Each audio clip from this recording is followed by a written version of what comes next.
4, le verset 23. Garde ton cœur plus que toute autre chose, car de lui viennent les sources de la vie. Amen. Je rentre aussi dans le livre de Genèse. Il y a une pensée qu'on avait touchée en passant. Genèse chapitre 6.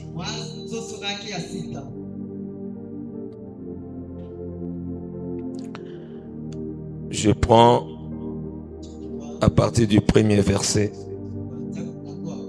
et je descends jusqu'au verset 3.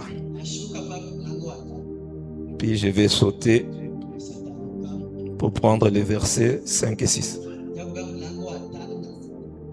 Lorsque les hommes eurent commencé à se multiplier sur la face de la terre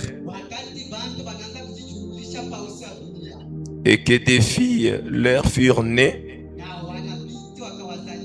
les fils de Dieu virent que les filles des hommes étaient belles.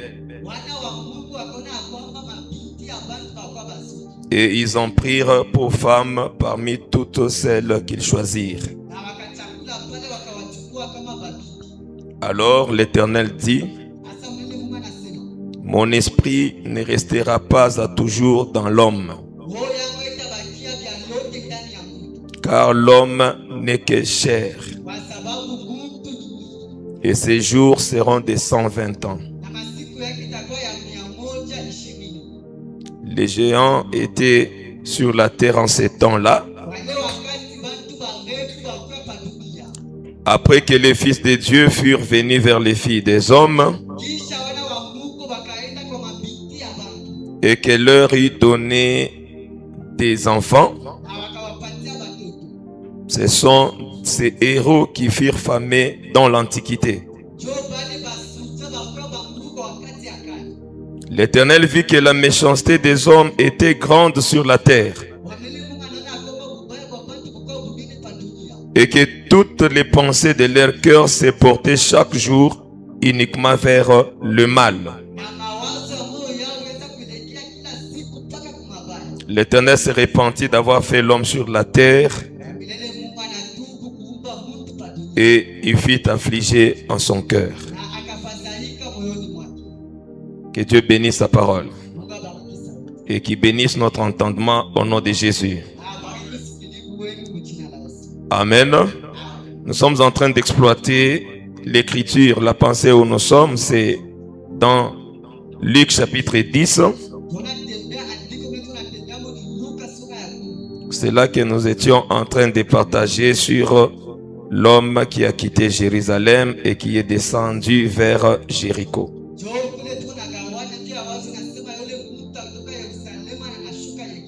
Et nous avons fait voir que Jéricho a été présenté comme une ville, selon les livres des juges, ou des Josué d'ailleurs, que c'était une ville conquise par Israël.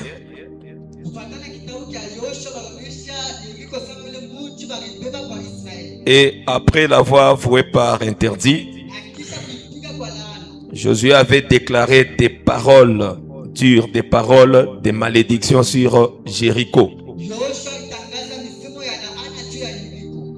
Il a dit: maudit soit quiconque rebâtira, osera rebâtir Jéricho.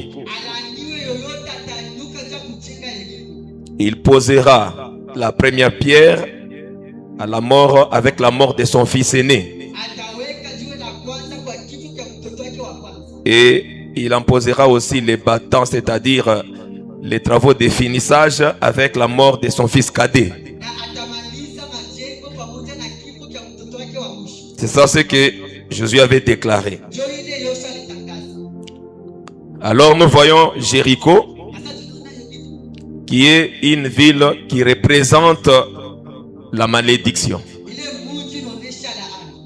Où règne la malédiction.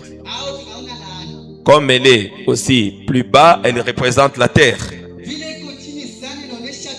Parce que depuis le commencement, c'est l'Éternel Dieu lui-même qui avait maudit la terre.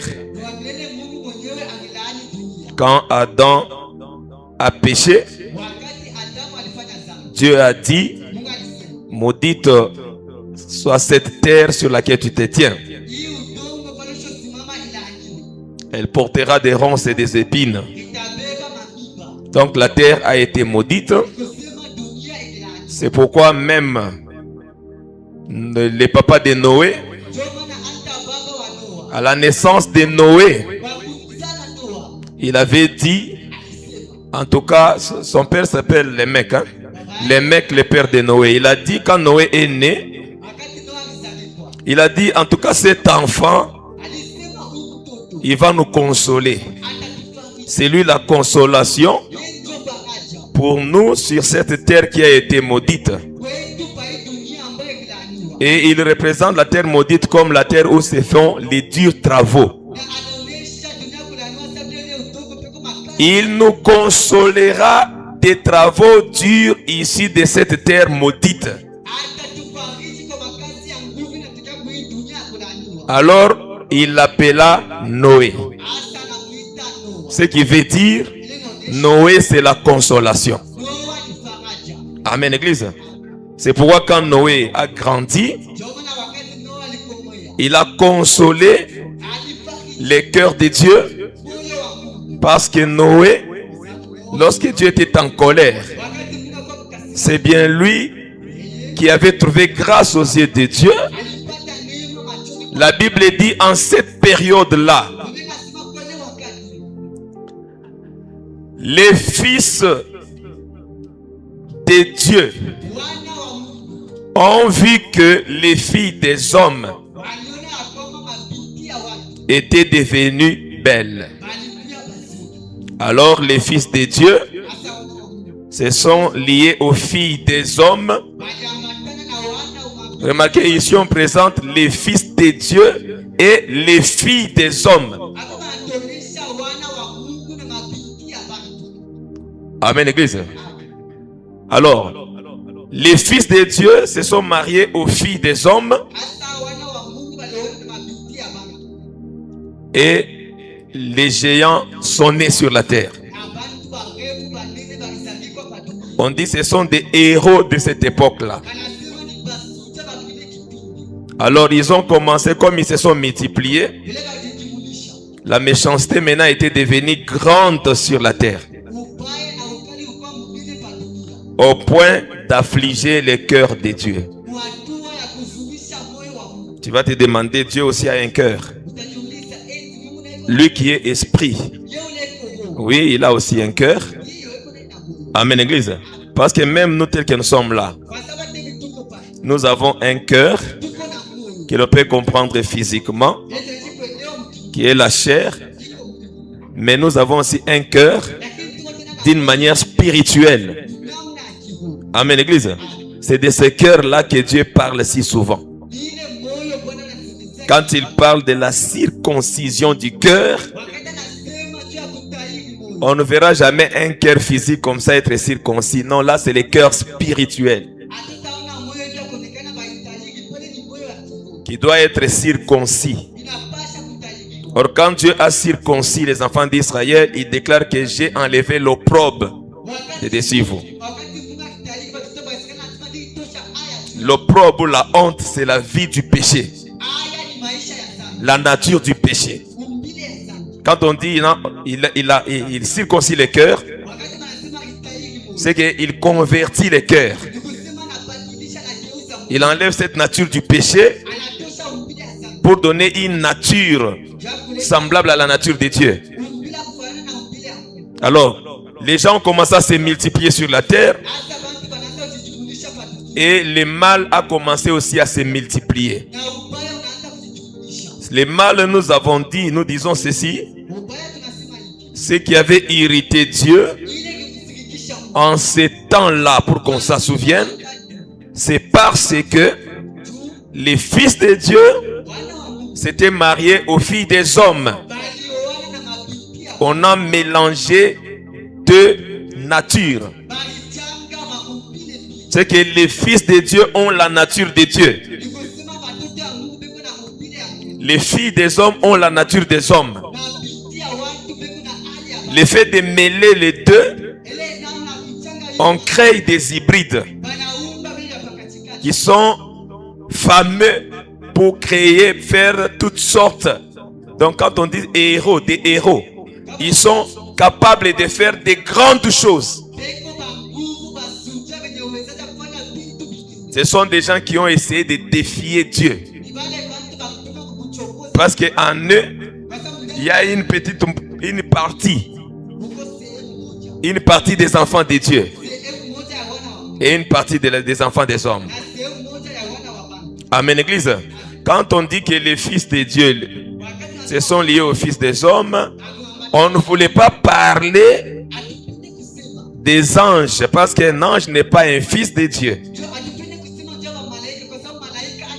Parce qu'il y a des gens qui établissent leur doctrine sur ça et disent que les fils de Dieu c'était des anges, les anges déchus qui se sont mariés aux hommes. Ils ont commencé à mettre au monde à se multiplier. Non, par contre, un fils de Dieu, c'est lui qui a reçu, qui a cru au Seigneur. Car la Bible dit, tous ceux qui l'ont reçu, il leur a donné le pouvoir de devenir enfants de Dieu, lesquels sont nés non de la chair et du sang, mais de l'esprit. C'est-à-dire qu'aujourd'hui, nous qui avons reçu le Seigneur dans notre vie, nous sommes des enfants de Dieu. Et Dieu avait dit, vous serez pour moi des fils et des filles. Moi, je serai votre Dieu. Amen, Église. Donc, c'est nous qui avons reçu le Seigneur, qui sommes fils et filles de Dieu. Mais ceux qui n'ont pas reçu le Seigneur, ils demeurent des enfants des hommes. C'est que dans le monde où nous marchons, il y a des enfants de Dieu, il y a aussi des enfants des hommes. Amen, Église. En ce qui concerne la loi de la multiplication, Dieu avait ordonné que toute espèce, tout arbre, toute espèce doit se multiplier selon son espèce. Toute sémence doit se reproduire selon son espèce. Amen, Église. C'est que si un citronnier veut se multiplier, il va reproduire des citronniers et doit produire des citrons. Un manguier doit reproduire des manguiers et doit donner des mangues. On ne peut pas cueillir un autre fruit dans un arbre qui n'est pas de sa nature, de son espèce. Amen, Église. C'est-à-dire, un animal doit reproduire un animal. Un animal ne peut pas mettre un homme au monde. Un homme aussi ne peut pas mettre un animal au monde. L'homme, selon la loi du Créateur, est appelé à se multiplier selon son espèce. Que Dieu nous bénisse. Donc on doit respecter la règle de Dieu. Quand on entre aussi dans la vie des enfants de Dieu, les enfants de Dieu doivent aussi se multiplier. Ils doivent donner naissance aux enfants de Dieu.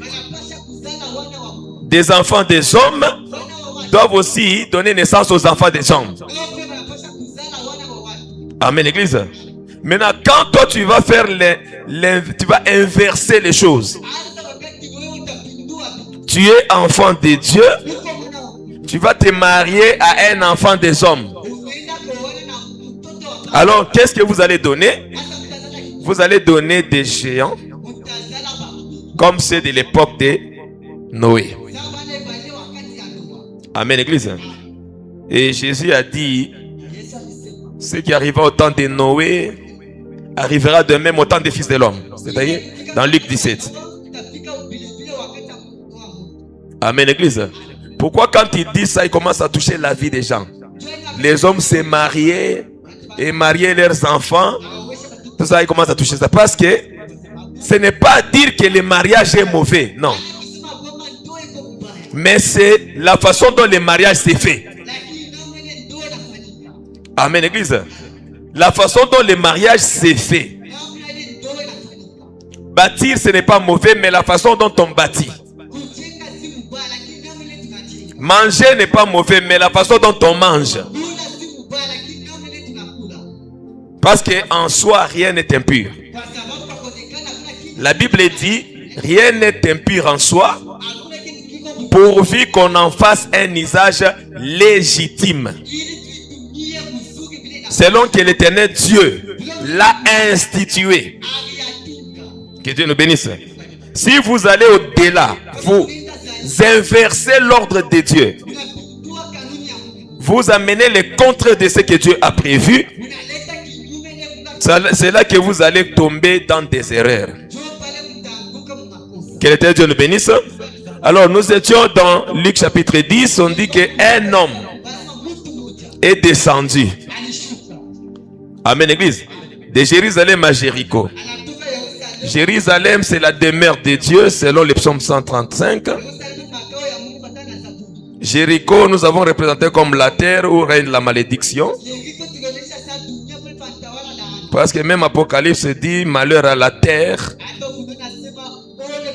car le diable est descendu vers vous, animé d'une grande colère, sachant qu'il a peu de temps. C'est que la terre, c'est le lieu où règne le malheur, où règne la malédiction. Par contre, Jérusalem représente la demeure de Dieu. Auprès de Dieu, c'est là qu'il y a la paix, il y a la joie, il y a le bonheur.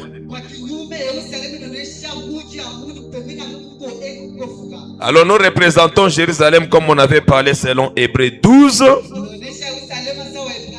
Que nous sommes approchés aussi de... Donc on nous représente nous comme la Jérusalem céleste. C'est-à-dire que l'église, c'est la Jérusalem céleste. L'église, c'est ça la demeure de Dieu. L'église, c'est là où règnent les enfants de Dieu. Tandis que la terre, c'est là où se trouvent maintenant les hommes. Donc tel que nous sommes ici, enfants de Dieu, nous, notre demeure, c'est le ciel. Amen, Église. Pendant que les hommes, leur demeure, c'est la terre. Alors quand un enfant de Dieu quitte le ciel, il va vers la terre. Ou en d'autres termes, Dieu dit dans le livre d'Ésaïe que autant que les cieux sont éloignés de la terre, autant mes pensées sont éloignées de vos pensées, donc les pensées des hommes. Il symbolise le ciel comme les pensées de Dieu, la terre comme les pensées des hommes. C'est pourquoi, en d'autres termes, un enfant de Dieu, c'est celui qui marche avec la pensée de Dieu en lui. Pendant qu'un enfant des hommes, c'est celui qui marche avec la pensée terrestre en lui. Amen, Église. Quand tu te soucies beaucoup plus des choses célestes, cela prouve que tu es un enfant de Dieu. Tandis que celui qui se soucie beaucoup plus des choses terrestres, il est terrestre, il est charnel. Amen, Église. Que l'Éternel Dieu nous bénisse. Celui qui se soucie des choses terrestres, il est terrestre, il est charnel. C'est cela les pensées des hommes. Que l'Éternel Dieu nous bénisse. Bon, prenons l'exemple du mariage. Toi, tu es un enfant de Dieu, tu marches avec la pensée céleste. C'est qu'en toi, tu raisonnes beaucoup plus comme la Bible le dit que affectionnez-vous aux choses d'en haut. Donc, tu marches avec l'affection des choses d'en haut. Et les choses d'en haut sont la pensée de Dieu, les choses de Dieu. Tu marches avec les soucis des choses de Dieu. Mais tu rencontres quelqu'un qui se soucie seulement des choses de la terre. Alors vous deux, vous voulez vous lier. Vous créez une alliance pour être maintenant ensemble. Remarquez que vous ne vivrez pas en paix parce que vous n'allez pas vivre en paix. Pourquoi? Parce que vos pensées sont opposées. Que Dieu nous bénisse. Que Dieu nous bénisse. C'est-à-dire, l'un raison des choses de ce monde, l'autre raison des choses d'en haut. Il vous sera difficile de vivre dans l'unité. Il vous sera difficile d'être en paix. Parce que chacun créera des problèmes à cause des choses auxquelles il est attaché, à cause des choses auxquelles il est affectionné. Amen, Église. Que Dieu le bénisse. Donc vous allez vous retrouver pendant que toi tu es en train de penser aux choses de Dieu, l'autre pense aux choses de ce monde. Quand il y a un problème, toi tu penses comment invoquer Dieu, l'autre pense comment chercher des féticheurs, comment aller chercher des solutions selon le monde. Amen, Église. Quand Dieu vous bénit, l'un pense comment servir Dieu avec sa bénédiction, l'autre pense comment gagner le monde avec sa richesse. Comment faire un nom dans le monde, comment s'établir. Donc c'est-à-dire qu'il vous sera difficile d'être unis. Que Dieu vous bénisse. C'est pourquoi Dieu avait dit, même en ce qui concerne le mariage, tu ne peux pas, toi enfant de Dieu. La Bible dit, ce ne sont que ceux qui sont conduits par l'Esprit de Dieu qui sont réellement appelés enfants de Dieu. Conduit par l'Esprit de Dieu, tu vas chercher à te marier à quelqu'un qui est conduit par l'Esprit du monde. Tu auras toujours des complications. Amen, Église. Parce que la parole de Dieu ne pourra pas, donc doit nécessairement s'accomplir. C'est l'éternel Dieu qui a institué ça. Un jour, on voit un enfant de Dieu qui avait l'alliance de Dieu, qui marchait dans les choses de Dieu. Même sa naissance, c'était le parler de Dieu. Je parle de Samson. Amen, Église. C'est-à-dire que même à sa naissance, c'est l'ange qui est venu annoncer la naissance. Il est né selon que l'éternel Dieu l'avait préparé. C'était un enfant de Dieu. Il avait l'alliance avec Dieu. D'ailleurs, dans l'alliance avec Dieu, Dieu lui avait dit, dans son alliance, il lui a dit, tu ne vas pas boire les vins, les liqueurs fortes, tout ça. Il ne peut pas toucher à cela. Je n'ai jamais vu Dieu faire une alliance avec quelqu'un et recommander à la personne d'être ivrogne ou de commencer à beaucoup boire. Non. Quand Dieu fait une alliance, il interdit cela. C'est-à-dire que Dieu ne marche pas dans ça.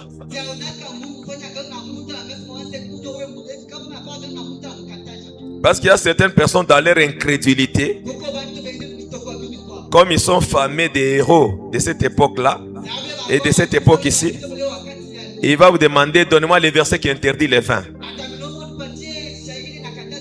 Or, il est aveugle et ne voit pas, il y a beaucoup de versets qui interdisent les vins.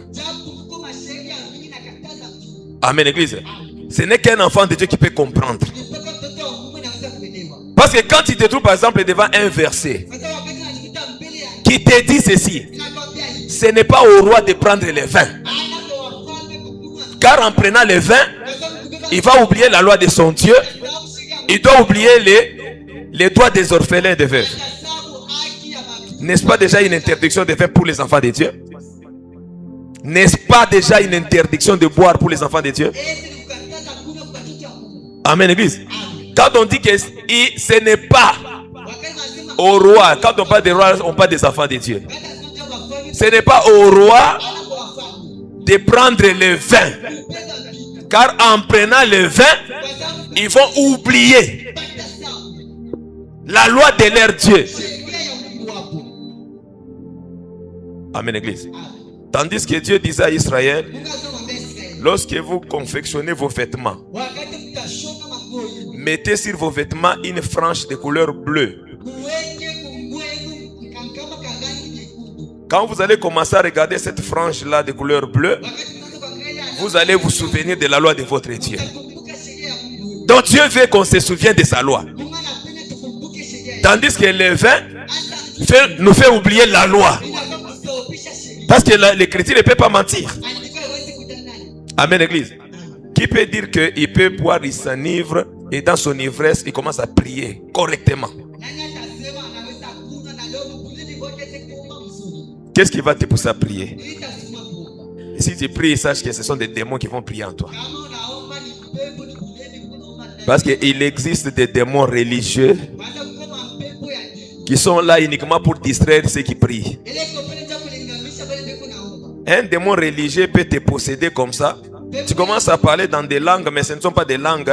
Ce ne sont pas la vraie langue du Saint-Esprit. Mais tu parles la langue des démons. Comme tu n'interprètes pas, les gens ne savent pas ce que tu dis. Amen, église. C'est pourquoi ce n'est pas tout celui qui parle en langue qui parle sous l'Esprit de Dieu. Non. Il y a des langues aussi des démons.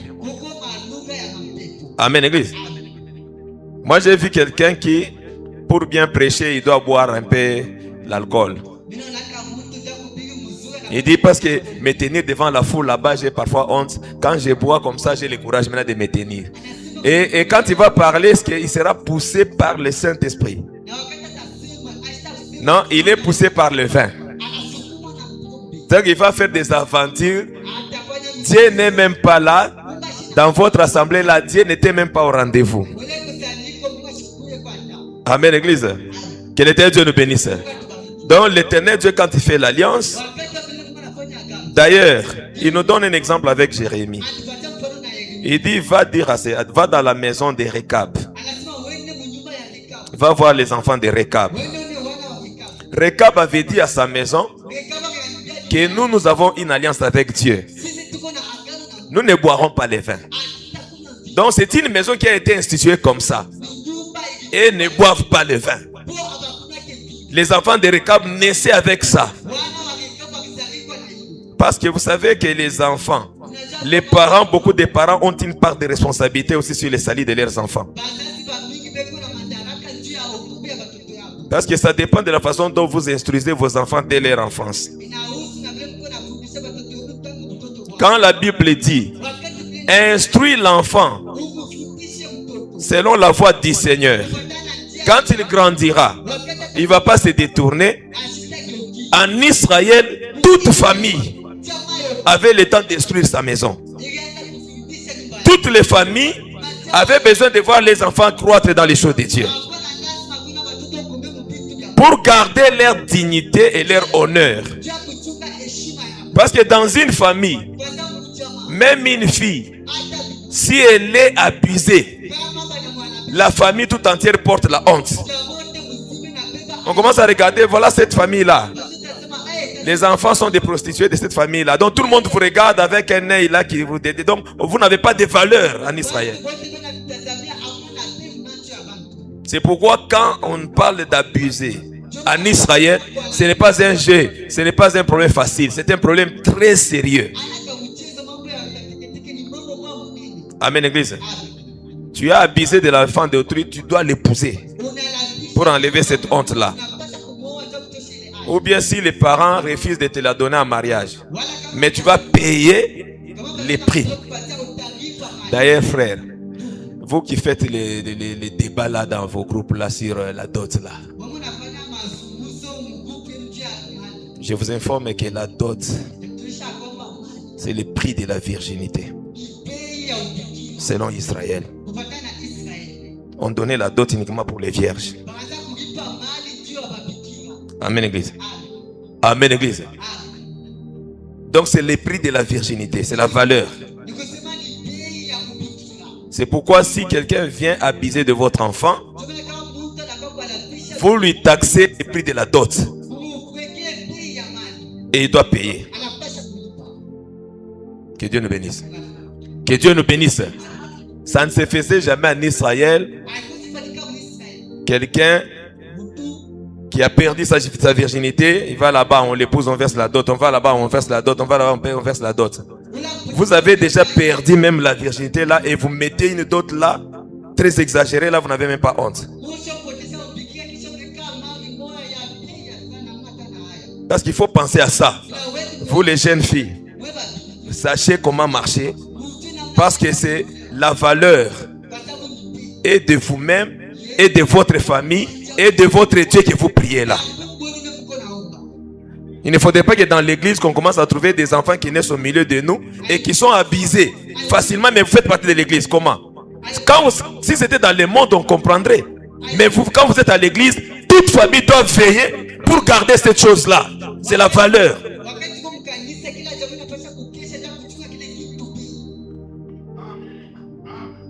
Vous ne voulez pas accepter Amen. Amen, église. Vous regardez, vous dites, oh non, j'ai honte de parler à mes enfants. Tes enfants que toi tu as mis au monde, tu as honte de leur parler. Maintenant, si toi tu as honte de leur parler, qui va leur parler? Qu'une autre personne vient donner l'éducation à ta famille? Si tu ne donnes pas l'éducation à ta maison, sache que la rue va donner l'éducation à tes enfants. Maintenant, l'éducation de la rue, ça sera comment? C'est l'éducation de la maison qui protège les enfants. Même quand ils sortiront, ils rencontrent des amis à l'école. Les amis viennent avec chacun leurs éducations. Ils ne seront pas influencés parce qu'ils connaissent ce qu'ils ont vécu ce qu'ils ont reçu dans leur famille. Et dans les familles, l'éducation se donne en parole et en acte. C'est-à-dire que même si vous n'avez pas parlé, votre façon de vivre éduque déjà les enfants. Amen, église. Si vous vous bagarrez jour et nuit, vos enfants seront des grands bagarreurs. Partout ils iront. Si un papa injurie sa femme, tous les enfants qui sortiront, ils auront là les injures faciles. Mais si à la maison, les insultes ne se profèrent jamais, les enfants n'entendent pas ça. Même quand ils iront où, ils ne vont jamais insulter parce qu'ils n'ont pas appris ça. Amen, église. Donc c'est-à-dire que votre façon de vivre transmet la vie aux enfants. Soit c'est une mauvaise vie, soit c'est une bonne vie. Que Dieu nous bénisse. Donc les enfants voient et enregistrent. Si le papa il vient comme ça, la maman, parce qu'il y a des familles, le papa sort, la maman aussi sort. Quand il rentre là, chacun dans son état. Personne ne pose des questions à personne. Et quand moindre mouvement comme ça, la bagarre démarre. Ce sont des enfants qui sont en train de se séparer. Papa, arrête, maman. Des enfants. Et vous transmettez quoi? Lorsqu'ils sortiront, ce sont des brigands, des bagarreurs, des ivrognes. Donc ils vont imiter la vie que vous leur avez transmise. Amen, église. Mais si à la maison, vous êtes chrétien, vous avez la facilité de transmettre la vie de la chrétienté dans vos enfants. Ils ne seront pas loin des choses de Dieu. Ils auront la facilité de basculer vers les choses de Dieu, même quand la puberté, l'adolescence va essayer de les emporter. Mais ils auront une semence qu'ils ont reçue de leurs parents. La semence de la chrétienté ne va pas s'éloigner de ces enfants-là. Amen, église. Que Dieu vous bénisse. Parce que la mauvaise vie invite toute espèce de démons dans la maison.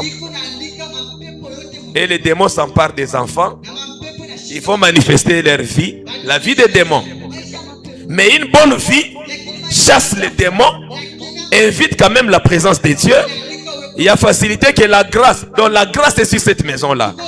Il y a facilité que les enfants grandissent dans cette grâce-là et qu'ils orientent leur vie selon la grâce dans laquelle ils ont grandi. Que Dieu nous bénisse. Que Dieu nous bénisse. Alors, si toi tu marches avec la pensée de Dieu, tu vas t'allier à la personne. D'abord, la personne là t'a attiré comment? Amen, église. Que Dieu nous bénisse. La personne là t'a attiré comment? On voit un enfant de Dieu qui va épouser une fille des hommes. Qu'est-ce qui t'a attiré? Enfant de Dieu. La Bible dit, et enfant de Dieu, tout celui qui est conduit par l'Esprit de Dieu. Maintenant, qu'est-ce qui t'a attiré? Qu'est-ce qui t'a conduit vers cette créature-là? Oh non, mais la beauté physique aussi compte. Hein? Oui, ça compte. Alors toi, tu marches maintenant par la vue, ou bien tu marches par la foi. Amen, église. Amen, église. C'est que les yeux peuvent frapper, peuvent voir après avoir vu. Cherche maintenant à découvrir si ce que tu as vu, c'est la bonne qualité ou pas. C'est la nature de Dieu ou pas. Le monde dit que tout ce qui brille n'est pas de l'or. Hein? Amen, église. Tu peux trouver une pièce là en train de briller comme de l'or. Directement tu ramasses, non, j'ai eu de l'or. Non, non. Prends ça, va tester si c'est de l'or véritable. Si c'est l'or véritable, tu as gagné. Mais si c'était pas de l'or véritable, parce qu'il y a aussi des biens qu'on met au-dessus là. L'apparence de la piété, mais régnant ce qui en fait la force. Amen, église. Tu es attiré. Oui, mais vérifie si c'est l'identité, c'est la nature de Dieu. Si ce n'est pas la nature de Dieu, tu vas mélanger les deux semences. La semence des enfants de Dieu, tu la mélanges à la semence des enfants des hommes. Dieu dans la parole il dit ceci: les enfants des hommes ou les pensées du cœur des hommes se tournent tous les jours vers le mal. C'est ça les hommes. Les pensées tournent toujours vers le mal. Tandis que les enfants de Dieu s'affectionnent aux choses d'en haut. Là où leur vie est cachée avec Christ en Dieu. Amen, église. Maintenant, quand vous mélangez les deux semences, vous créez quelque chose là qui est ni de Dieu ni des autres, au milieu. Vous trouvez quelqu'un, il n'est pas converti, mais il est fort aussi dans les Écritures. Il peut se défendre dans le mal en se servant d'un verset. Donc, il se défend dans le mal en utilisant des Écritures. Pourquoi? J'ai vu dans la Bible un monsieur qui était parmi les enfants de Dieu, mais il avait une semence mélangée, à moitié grec, à moitié juif. Lorsqu'ils se sont tiraillés avec son projet, il était prêt à injurier. À injurier Dieu. Pourquoi? En lui, il y a aussi la nature des hommes et la nature de Dieu. Un enfant de Dieu a la crainte de Dieu. Il a les soucis de chercher Dieu dans sa vie. Que Dieu nous bénisse. Que Dieu nous bénisse. C'est pourquoi vous allez voir Samson qui était né selon la pensée, la préscience de Dieu. Un jour, il quitte son pays, sa famille. Il va se lier à une étrangère. Mais faites attention, la Bible dit, c'est un cas particulier parce que la chose venait de l'Éternel, mais ses parents ne le savaient pas. Il était allé pour aller chercher des querelles parce qu'il voulait venger son peuple. Dieu savait ce qu'il était en train de faire. Et Samson était un prophète. Car les actes qu'il posait, c'était des actes prophétiques. Amen, Église. Les actes qu'il posait étaient des actes prophétiques. Voilà pourquoi je rappelle encore une chose. Dans la Bible, vous pouvez voir un prophète aller se marier à une étrangère. Vous pouvez un prophète aller se marier à une prostituée. Comme Dieu dit à Esaïe, va chercher une prostituée. Ah non, à oser. Il dit à oser. Va prendre une femme de la prostitution, fais des enfants de la prostitution. Attention, c'est un prophète de Dieu. Parce que les actes d'un prophète, on ne peut pas les imiter noir sur blanc comme ça. Il faut faire beaucoup attention. Amen, Église. Tu ne peux pas aujourd'hui, tu te lèves un jour, là, tu enlèves les habits, tu commences à marcher nu. On te dit, mais qu'est-ce qui se passe? Tu dis non, Osée avait marché aussi nu et déchaussé. Tu imites. Non, quand un prophète pose un acte, sache que cet acte-là cache un enseignement.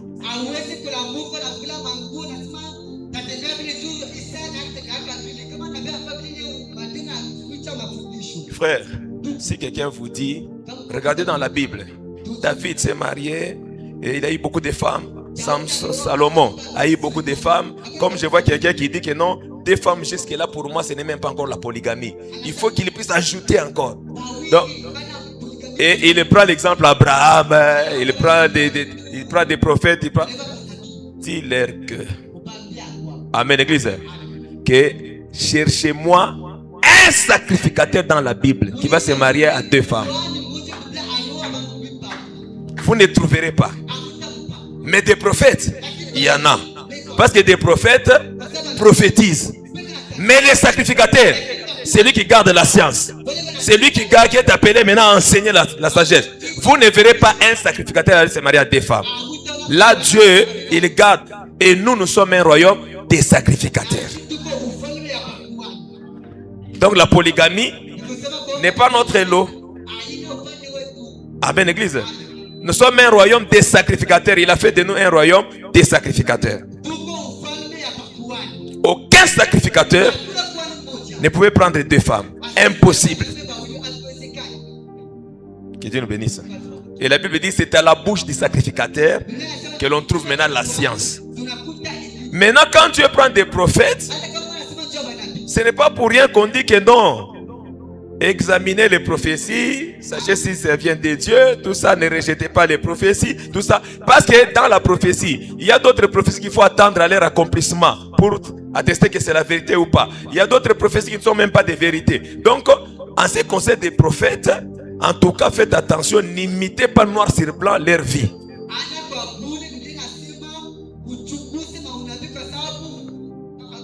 Mais tirez l'enseignement qui est caché dans ce que les prophètes posent comme acte. Amen, Église. Amen, Église. Si quelqu'un veut se défendre dans cela, demande-lui, es-tu prophète? Alors ta prophétie annonce quoi? Ça annonce qui? Parce que les prophètes annonçaient ce qui viendrait par après s'accomplir en Jésus-Christ. Amen, Église. Amen, Église. Salomon, c'est un prophète. 1000 femmes. Il était l'ombre du véritable Salomon, qui est le Seigneur Jésus-Christ. Amen, Église. Parce que Jésus aujourd'hui, il a 1000 femmes. Amen, Église. Donc toi, tu es la femme de Jésus, moi je suis la femme de Jésus, lui il est la femme de Jésus, tous nous sommes la femme de Jésus. Mais nous formons un corps. C'est qu'en réalité, quand Jésus est sacrificateur, il n'a qu'une femme. Mais cette femme-là, c'est ça, l'Église. Amen, Église. Parce que Jésus, il est prophète, il est aussi sacrificateur. Les sacrificateurs établis selon l'ordre d'en haut. Alors, il y a des prophéties qui s'accomplissent en lui. Et il y a aussi les modèles qu'il donne. Il mène les deux. Jésus donne un modèle. Et puis Jésus donne aussi un enseignement derrière un événement. Ou bien l'accomplissement de ce que les prophètes ont fait. Que Dieu nous bénisse. Samson qui quitte son peuple, il va se marier à une Philistine. Il était l'ombre de Jésus. Jésus qui est le plus fort, qui doit venger les gens, les ennemis de la croix, les ennemis de l'œuvre de Dieu, les ennemis de l'évangile. Mais pour le faire, il quitte d'abord son peuple, il va épouser une étrangère.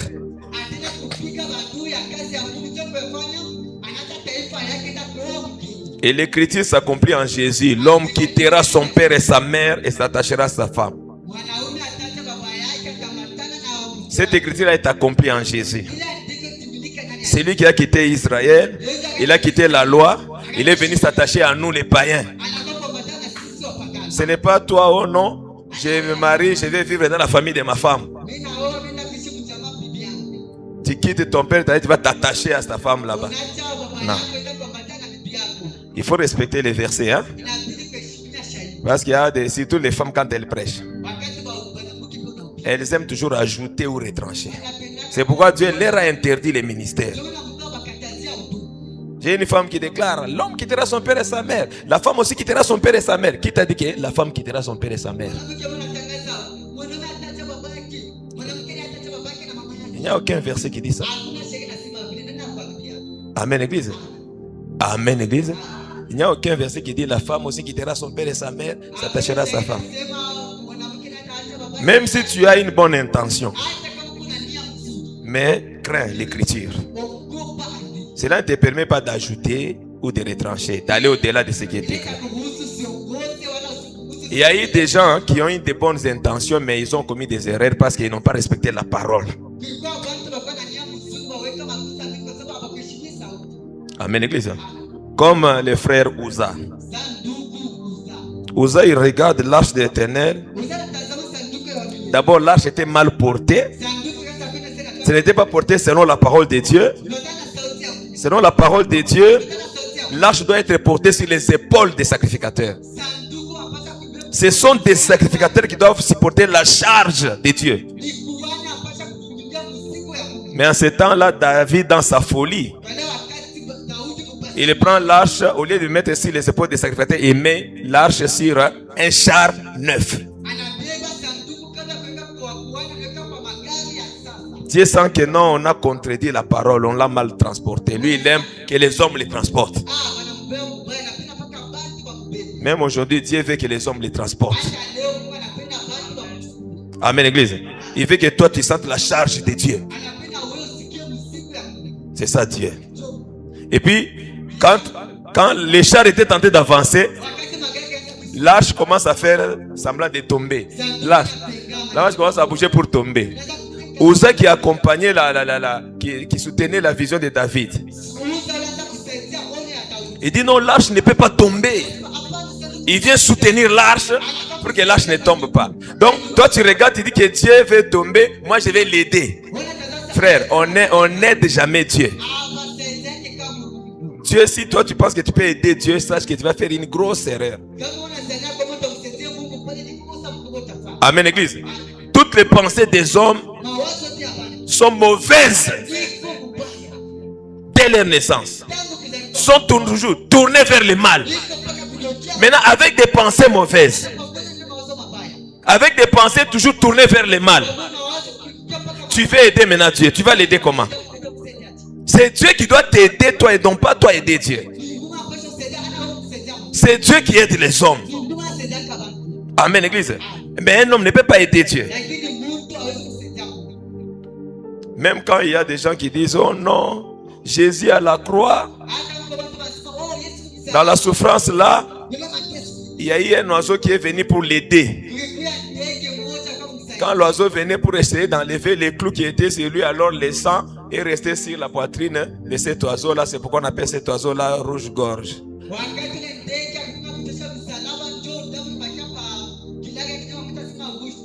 Quelle bassesse, quelle ignorance. Jésus lui-même déclare que il n'y avait personne pour m'aider. Il n'y avait personne pour me secourir. Seule ma droite m'a secouru. Mais toi tu dis qu'il y a quelqu'un qui voulait aider Dieu. Quand tu as déjà des mauvaises intentions en toi, Dieu va t'aider à prêcher encore très mal. C'est pourquoi j'ai vu encore un autre élève, il dit, Simon de Cyrène a aidé Jésus en portant la croix. On a enlevé la croix sur Jésus qui faisait que tomber. Alors Simon de Cyrène a porté la croix. Il est allé et vous allez voir que Simon de Cyrène n'était jamais tombé. Hein. Qui te dit d'abord que Jésus était tombé? C'est catholique qui t'a dit qu'il était tombé 3 fois. Or c'était un mensonge. Amen, Église. Il n'y a aucun verset qui dit que Jésus est tombé. Oh, la croix a beaucoup pesé, il est tombé. Non. Simon de Cyrène n'a pas aidé Dieu. Amen, Église. On nous invite quelque part là. Les gens un jeune homme en train de prêcher. Il dit, chacun de nous a un Simon de Cyrène dans sa vie. Bon, il était intellectuel, il était licencié en économie. Il a commencé à développer selon l'intellectualisme. Amen. Hein? Il raisonne, il dit, la croix c'est la malédiction. Comme Jésus portait la croix, il portait la malédiction. Alors Simon de Cyrène est venu, il a enlevé cette croix-là, il l'a portée. Donc il a pris la malédiction que Jésus portait, lui il l'a portée. Alors toi aussi tu dois avoir un Simon de Cyrène dans ta vie. Peut-être c'est ta tante paternelle, peut-être c'est ton oncle, peut-être c'est ton grand-père, peut-être c'est ta grand-mère. Il faut qu'elle vienne enlever la malédiction qui est sur toi, frère. Si un homme de ce monde arrive à enlever la malédiction dans la vie de quelqu'un, c'est qu'il devient Dieu. C'est lui qui peut porter la malédiction du peuple, ce n'est que Jésus lui-même. La Bible dit que lui seul a porté la malédiction de son peuple. Alors tu vas te demander, mais alors c'est Simon de Cyrène. Amen, Église. Oui, quand tu rentres maintenant dans la pensée de Dieu, tu verras que Simon de Cyrène, depuis tout ce temps, on n'a jamais parlé de lui. On parle de lui seulement là. Il est l'œuvre du ministère qui continue à porter la malédiction du peuple jusqu'à ce jour. Et le ministère, c'est Jésus lui-même. Le ministère, ce n'est pas un homme. Comme preuve, quand tu pries avant qu'on passe prêcher, tu dis, Seigneur, prêche-nous. Seigneur, parle-moi. Tu ne dis jamais à Dieu que Tony me parle. Non. Si Tony te parle, tu vas mourir, tu auras la mort. Mais si c'est Jésus qui parle, tu as la vie. Amen, Église. Parce que Tony ne sait pas prêcher, mais c'est Jésus qui prêche à travers Tony. Donc nous sommes seulement des instruments, mais c'est Jésus qui travaille. Amen, Église. Alors ces instruments ici, ils sont utiles parce que Jésus en a besoin. Mais lorsqu'il aura terminé à travailler avec eux, ils vont se reposer, nous allons nous reposer. Que Dieu nous bénisse. Il a besoin de moi pour accomplir sa mission. Et moi, je n'ai pas de choix parce que j'ai été appelé pour ça. Si tu es choisi pour ça, tu n'as pas de choix. Tu ne peux pas t'opposer. S'il a fait son choix sur toi, que tu le fais ou pas, même si tu fuis, il va te récupérer parce qu'il t'a choisi. Mais le mal, c'est si toi-même tu t'introduis. Là, il y aura des problèmes. Amen, Église. Parce qu'il y a aussi la volonté humaine qui vient. Une maman s'approche et dit, Jésus, je veux que mes 2 enfants ici soient assis à côté de toi. L'un à ta gauche, l'autre à ta droite. Elle ne savait même pas ce qu'elle demandait. Amen, Église. Amen, Église. Donc il y a même des gens qui peuvent désirer. Comme Jésus lui-même l'explique. Qu'il y a des eunuques qui le sont dès le ventre de leur mère. Avant que tu ne naisses, Dieu déclare qu'il t'avait déjà choisi. Il t'avait déjà établi. Amen, Église. Prophète.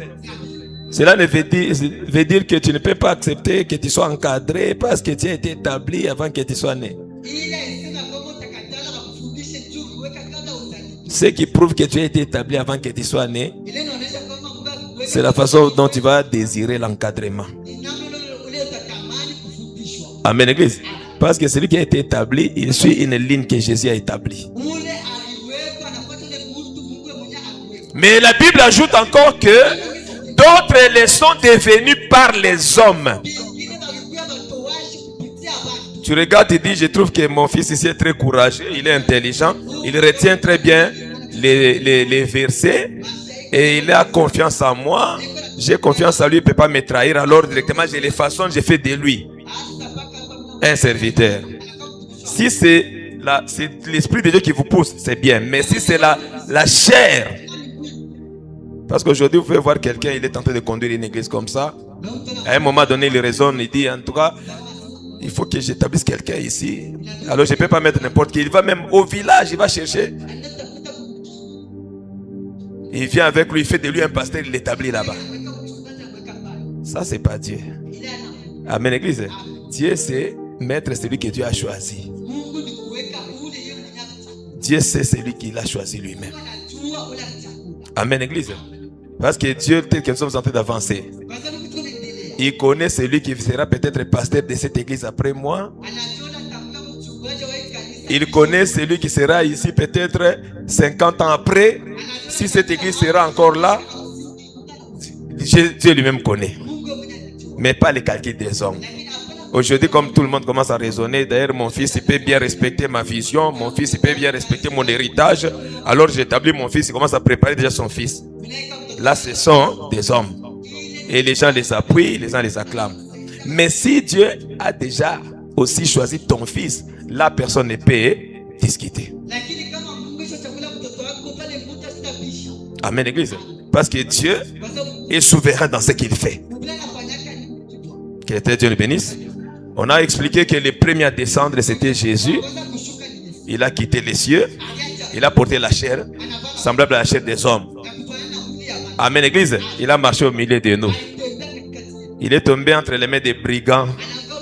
Voilà pourquoi il a déclaré que tous ceux qui sont venus à moi sont des brigands. Et les brigands l'ont frappé jusqu'à les clouer à la croix. Ça, c'est ce qui était conforme à la loi. Et ma prophétie s'arrête là quand j'aimais Jésus. C'est pourquoi la lecture, on a lu jusqu'à ce niveau-là. Lorsqu'on voudra maintenant le prendre pour le mettre sur sa propre monture et l'amener à l'hôtellerie, nous allons changer la facette, le langage de la chose pour présenter maintenant comment est-ce que l'œuvre de Christ est en train de continuer, la continuité de l'œuvre de Dieu. Que Dieu nous bénisse. Bref, si tu marches avec la pensée du ciel, si tu marches avec la pensée de Dieu, tu es un homme spirituel. Mais si tu marches avec la pensée des hommes, tu es terrestre. Parce que ce sont les terrestres qui marchent avec la vision terrestre, avec la pensée des hommes, et qui marchent dans les voies des hommes. Ils trouvent que les voies des hommes sont bonnes. Si tu commences à enseigner l'enfant dans ta maison les voies des hommes, tu leur rends aussi un mauvais service. C'est là que j'ai dit que les familles, les parents aussi ont des responsabilités sur leurs enfants. Par exemple,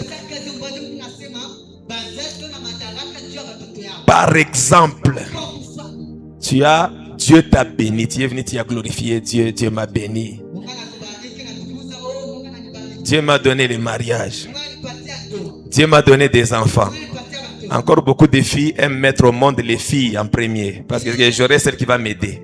C'est bien. Maintenant, tu commences à voir la sœur commence à exprimer tout ce qui est en elle dans l'enfant. Elle vient ici, elle ne porte pas des bijoux. Mais sur l'enfant, vous voyez, elle a mis des bijoux. Vous ne la voyez jamais en pantalon. Mais ces filles en pantalon, toujours en pantalon. On comprend que ça se trouve dans votre cœur, vous exprimez ça sur vos enfants. Amen, Église. Vous exprimez ça sur vos enfants. Toi, tu ne mets pas des mèches. Mais tu vas pas amener l'enfant là, mettez-lui des mèches. On voit ton enfant avec des mèches jusque là, mais toi-même, tu n'as pas de mèches. On comprend que c'est ça ce que toi tu es, mais tu es seulement hypocrite. Pour que les frères te voient que non, c'est rabassante. C'est de l'hypocrisie. Ton enseignement, on voit ça dans ton enfant. Que les enfants viennent donner les offrandes ici, vous allez voir les sœurs, comment est-ce qu'elles ont habillé leurs enfants. Elles viendront donner. On voit des petites filles toujours en pantalon et des culottes en train de venir. Si tu apprends ta fille à ne pas porter les caleçons, elle ne portera pas même quand elle va grandir. Si tu apprends ta fille à aimer les pantalons, même quand elle grandira, on va lui dire non, ne porte pas. Elle dira non, moi je ne vois pas de mal en ça. Pourquoi? Elle a grandi dans ça. Elle ne voit pas le mal en ça. Tu lui as donné le goût de ça depuis son enfance. Or la Bible dit, enseigne ton enfant la voie du Seigneur. Instruis-le selon la voie du Seigneur. Quand il grandira, il ne va pas se détourner. Mais toi, tu la cadres, tu l'élèves, tu l'enseignes selon quelle voie? Selon la voie des hommes. Et toi, tu veux être sauvé, l'enfant. Tu ne seras pas sauvé parce que tu exprimes ce qui est en toi dans l'enfant. On te voit.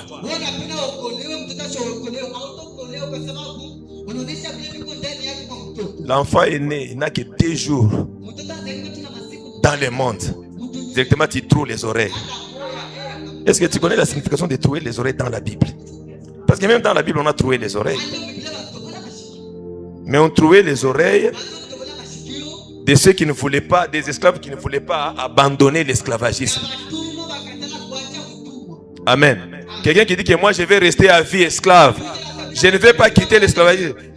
J'aime mon maître, j'aimerais être toujours son esclave jusqu'à la fin.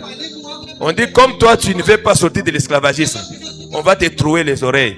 Ce qui signifie que pour toi, même quand la trompette va sonner pour la liberté, toi ça va passer dans le trou là-bas, tu n'entendras jamais les sons de la trompette.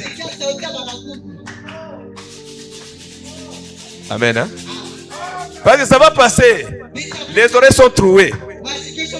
Ça n'entrera pas. On sonne la trompette, finit l'esclavagisme. Soyez libres.